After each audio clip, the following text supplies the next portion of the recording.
welcome back to our final night of Disney Date Nights. Travel with me, will you, to Nowheresville, Midwestern town, USA, that's believed to resemble Marceline, Missouri, for Lady and the Tramp.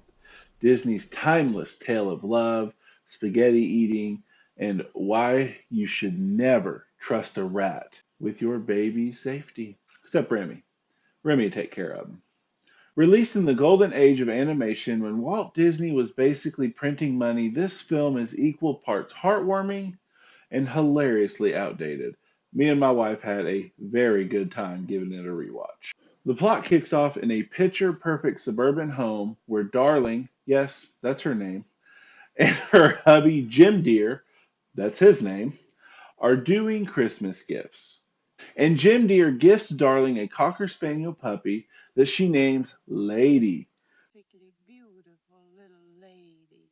Lady grows up pampered, receiving all sorts of different treats. She drinks coffee, she eats donuts, and she receives a collar fancier than the tux I wore to prom. And she hangs with her snooty neighbors, Jacques, the Scottish Terrier, who sounds like he's gargling bagpipes the whole movie, and Trusty the Bloodhound, who's basically a walking nap with a fake southern drawl and his hilariously inaccurate sense of smell. These good boys are actually movie stealers, as far as I'm concerned, and two of my favorite characters. Next, we will enter chaos. Darling gets pregnant, and suddenly Lady's the third wheel. When the baby arrives, Lady's demoted from Lady, or come on, girl, let's race, to Walking that dog. That dog. monsters. But wait, there's more. Aunt Sarah shows up with her evil Siamese cats, Cy and Am, who sing a song that's equal parts catchy and, my goodness, is it culturally insensitive. They frame Lady for their mischief, leading to her getting muzzled and running away like her tail's on fire. Look, I know the song in this scene is awful. I cannot stop thinking about a memory of watching this movie with one of my friends. Her name is Kiera. I grew up with her in Malvern, and the way we would just laugh and laugh at this movie. I don't know if she remembers, and I doubt she's ever going to see my channel on here, but if she does, Kiera, please tell me you remember watching this with me and the way we laughed and fell out of our chairs watching this movie. Following Lady being demoted to that dog, That dog. monsters, we bring in Tramp, a streetwise mutt who is basically the Han Solo of dogs. He's charming, he's rule breaking, and always one step ahead of the dog catcher. He rescues Lady from some alley dogs. They embark on a whirlwind adventure involving a zoo escape, the iconic Italian dinner date with more potentially problematic but hilarious characters, and a night spent in the park and ruining wet cement, and Lady, of course, ends up in jail. Okay, she ends up at the pound. At the pound, she finds out Tramp is a total bop. And there's an iconic song sung by one of his other ladies singing about how much of a bop he is and how much she misses his, well, boppiness. Yikes. Later, Lady tells Tramp off and sends him away before a nasty rat sneaks into the baby's room upstairs, and Lady goes nuts. Tramp hears her going nuts from way down the road. He rushes back, finds out what's wrong, and without a second thought, despite how much he looks down on humans, he asks, "How can I get in?" so he can try to protect that baby. And you know what? He does. He goes upstairs, he finds the rat. He does knock over the crib, so he does almost hurt the baby just as much as the rat was about to hurt the baby. Luckily, the baby's fine, but Tramp does save the day. Tramp gets sent off to the pound. The Aunt Sarah, ever the nincompoop she is, who's just clueless about everything, which can't be too mad at. This is a Disney movie, and in this Disney movie, obviously the humans don't know the animals can talk, so there's no communication there. Aunt Sarah has him sent off to the pound, and says he should be destroyed for knocking over the baby crib, which, fair enough, with the information she does have, but unfortunately, she doesn't have all the information. Darling and Jim Deere show back up. They find out that Tramp did, in fact, protect the baby. The baby's crib was knocked over, yes, but he was protecting the baby from a large rat that he did kill. And so Jim Deere and Darling go after and stop him from taking Tramp into the pound.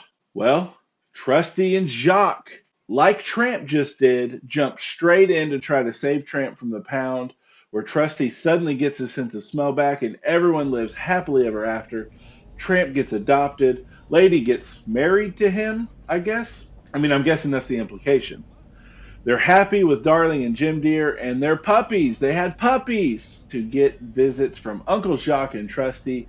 It's a simple story, executed with enough charm to make you forgive most of the aspects that scream the excuse, it was just a different time. Let's get into some positives, shall we? What makes this a tail wagger? Well, animation magic, first off. The hand drawn style is gorgeous with backgrounds that look like they were painted by angels on a lunch break. The characters' expressions are spot on. Lady's wide eyed innocence could melt a glacier, and Tramp's smirk screams, I'm trouble, but the fun kind. There's humor for all ages. Kids love the animal antics. I guess I'm kids.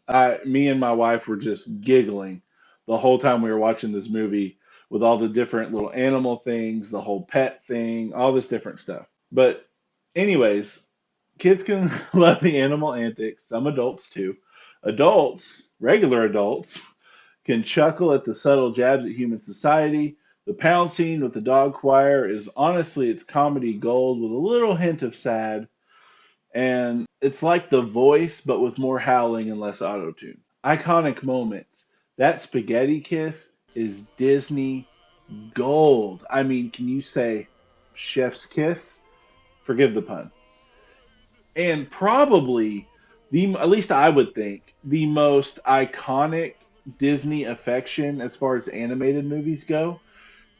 I can't think of another affection scene between a male and female character or whatever that that comes ahead of Lady and the Tramp. I would think this is the most iconic affection scene just overall in Disney animation. Peggy Lee is top notch. Her voice acting is all over this movie as multiple characters, stealing every scene that she's in, especially when she plays Peg. The final positive is the movie's short and sweet. It's just under 80 minutes, which makes it perfect for a family movie night without anyone whining about bathroom breaks. All right, let's get into the negatives. Every film has them. No matter how much you love it or hate a movie, they both have positive. They always have some sort of positive and negative, unless you're Thanksgiving. But let's get into the rough spots of Lady and the Tramp. Dated stereotypes. All right. I think the big obvious issue people have with this movie is the Siamese cats. Their song, the slanted eye design, they all scream 1950s cultural insensitivity. It's like Disney said, let's make a villain and make them resemble Asian people. And whatever. It's bad. Modern viewers might cringe harder at that than a dog when it's bath time, unless your dog likes water. Ours does not. The only other real negative I have is pacing plot holes. The first half drags like you're waiting for your dog to go to the bathroom and it's freezing outside. Then bam, adventure overload. And the rat villain, and it's like Disney forgot, it's like they forgot to write a real antagonist and just grab the nearest pest. Personally, I think maybe the villain should have been another dog. I don't know, like another dog gets in the house. I understand why they did the rat thing. I know that was like a major problem way back in the day. Rats getting in and attacking babies, I think has been a thing. If it's not, I am so sorry that I'm talking about it because it's a sad thought. But, anyways, I understand a little bit of why they had to do it. The rat was already established way earlier in the film, and obviously a rat might get in a house. But I don't know. I just feel like it's a more compelling climax of the film if Tramp takes down another dog to protect. I don't know. I know it would kind of be a rehash from when he saves Lady in the alley, but you know, I don't know. Maybe I'm wrong. It's fine. We all have our opinions about movies. Let's real fast talk about the songs. And Disney doesn't go full musical here, but the handful of songs are memorable earworms that add flavor, like Parmesan on Pasta. Peggy Lee dominates with her sultry voice. She wrote and performed most of them, basically carrying the soundtrack on her back. I may mispronounce certain things, and I apologize just in advance. I'm not being insensitive. I can't read very well sometimes. Bella Notte, I think is how you say that. I'm sorry, I just did that accent. Yikes. The romantic centerpiece during the spaghetti scene. It's all dreamy Italian vibes sung by a chorus that sounds like they gargled Chianti. It does set the mood perfectly for doggy love. No, God! No, God, please, no! No! No! No! Don't like how I said that. Don't like how that sounded. As good as it is, it's weird to think that this is the song of the movie. Well, this or He's a Tramp. Speaking of, He's a Tramp. Peggy Lee as Peg belts the sassy number in the pound, roasting Tramp's playboy or bop ways. It's jazzy, it's fun, and it's empowering. It's a nice addition to the film. This is kind of a boring addition, but it is a song that's in the movie that I've heard people talk about before. La La La Lou. Maybe too many la las, but whatever. A lullaby that Darling sings to the baby when he's first born, later echoed by Lady. Sweet and soothing, but honestly, it's a nap inducer. It's kind of boring. And yes, the Siamese cat song. Cyan Am's villainous ditty. I'll be danged if it's not catchy with that twangy rhythm. The lyrics and accents are problematic for sure. For sure. Especially by today's standards. Disney even adds a disclaimer if you watch it on streaming, like on Disney Plus or something.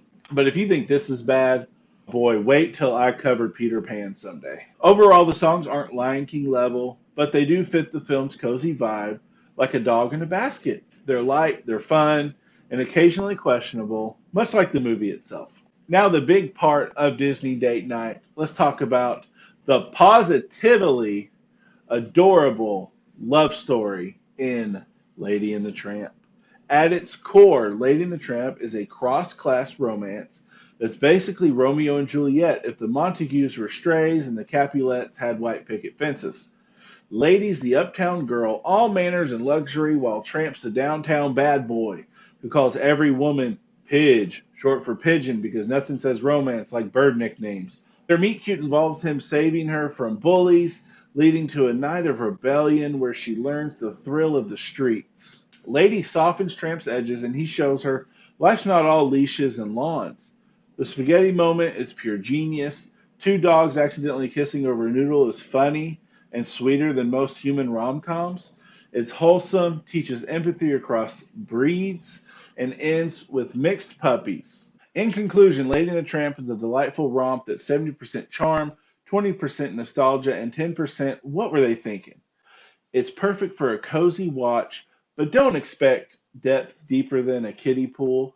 If you're a dog lover, it's must see. If not, it might convert you because dogs are cool. I give the love story in this film a real positive thumbs up.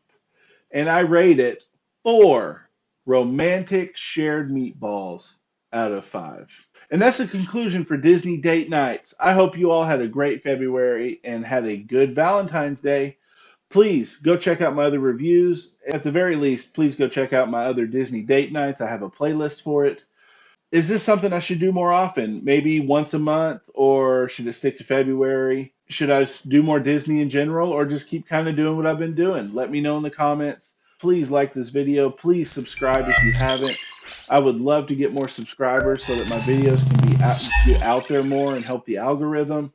And please put in the comments, what is your favorite moment from this movie? Is it a believable love story to you? What are your memories from this movie? Do you have a favorite character or favorite characters? Let me know in the comments. Everybody, please please have a good day and please be safe out there because the world is nuts. Goodbye.